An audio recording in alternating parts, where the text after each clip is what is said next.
এরে তুই এত সাইজ দিয়ে আসছিস কিনলেই? তুই আসছিস ব্যাচেলার পয়েন্টের কামের হলা, তুই এত সাজলে হইব নি? এটা কি কইলা লামিয়া?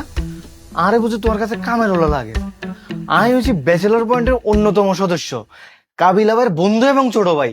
হেতাগুলোকে খাই দেয় ঘুমাই ঘুরতাম পর্যন্ত যায়, আর তোমার কাছে আরে কামের হলো লাগে? আই তো দেখি তোরে ব্যাকে কাল কিলায়।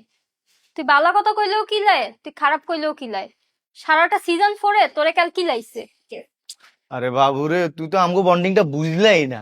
আমি একটু দুষ্টামি করি দেখি, কাবিলা ভাই আরে ভালোবাসি শাসন করে আর কি। হইছে, সিজন 5 আইতে আছে না, হিয়ানেও তোরে ব্যাকে খালি কিলাইবো।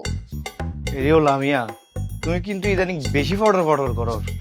এই 2-3 গা চকলেট পোলা পাইন্ডে ভাঙাই খায়, তোমার অনেক ফাট বাড়ি গেছে। আর সুমিলা তুই যা তুই আনতো, তোর লাগে আর ফ্রেন্ডশিপ জমতো না। তুই কামের হলাই থাকবি। কামের হলো কেন? আমি মাইর খাই, ঠিক আছে?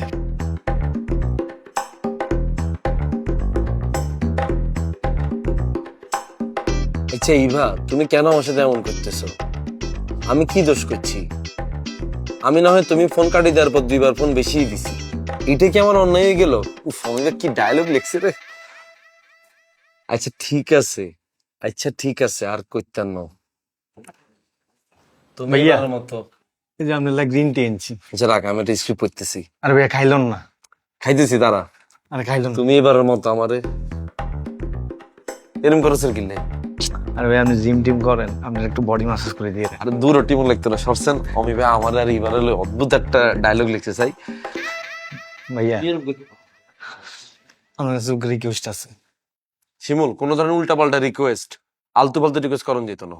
যা করবি ভালো রিকোয়েস্ট করবি। না না ভাইয়া, ভালো রিকোয়েস্ট আছে। ভাইয়া, এই যে ব্যাচেলর পয়েন্টের মধ্যে আপনি আরে মারেন, আমি তো জানি আপনি আরে ভালোবাসি মারেন, কিন্তু ভাইয়া আমি যখন নোয়াখালীতে যাই, ব্যাগে আরে দেখি আসে। আর ভাইয়া লামিয়া মাইয়াই গা আরে দেখি আসে, কই কিরে শিমুল্লা, তুই কি ব্যাচেলর পয়েন্টে কাজের ওলানি? তোরে দেখি কাবিলা ভাই শুধু মারে। ভাইয়া নোয়াখালীর ইজ্ঞা মাইয়াও আর দাম দেয় না। আরে শিমুল, তোর যে ভাই যে মারি, তুই কি আমার উপর মাইন্ড করছি? আরে ভাইয়া আমি মাইন্ড করবো কিল্লাই, আমি তো জানি আপনি আরে ভালোবাসি মারেন, কিন্তু ভাইয়া এবার যে সিজন 5 আইয়ের, এই সিজন 5-এ কিন্তু আপনার আর বহুত সিন আছে। আমরা দুইজনে সিন করলেই কিন্তু ভাইরাল হয়ে যাবো। ভাইয়া ডিরেক্টরে কিন্তু আপনার উলাই দিব আরে মারি পাল্লাই। আপনার চ্যালেঞ্জ হয়েছে, আরে না মারে আপনি অ্যাক্টিং করবেন। আপনার যখন মারি পাল্লাই করবো, আরে আপনি কি করবেন, মাথার উপরে দিয়ে মারবেন, এনে এনে করে অ্যাক্টিং করবেন। চাই আপনি আরে না মারি কত ভালো অ্যাক্টিং করতেন আরে। আরে শিমুল, আমি ভাইকে না বুঝিনি তোরে মারতে কয়। তোরে যদি আমি অরিজিনাল না মারি, তাহলে তোর এক্সপ্রেশনটা ফেক হইব। আর যদি তোরে সত্যি সত্যি মারি, তাহলে না দর্শক বলবো বাবুরে মাইর খাওয়ার অ্যাক্টিং শিমুল কত দুর্দান্ত করছে। আরে ভাইয়া আপনি কোনো টেনশনই করিয়েন না, আপনি শুধু চাই থাকেন। আত্মন ভালো মাইর খাওয়ার অ্যাক্টিং কেউ করতে পারতো না, আপনি চাইবেন নি। আপনি শুধু আত্মাই এরকম করেছেন, দেখেন আয় কত ভালো মাইর খাওয়ার অ্যাক্টিং করতে পারি। এরকম করো, এরকম। হ্যাঁ। ও আগো ভাইয়া আর মারিয়া লাগছে ভাইয়া, আর বাঁচান ভাইয়া, ভাইয়া ভাইয়া, ও বাবা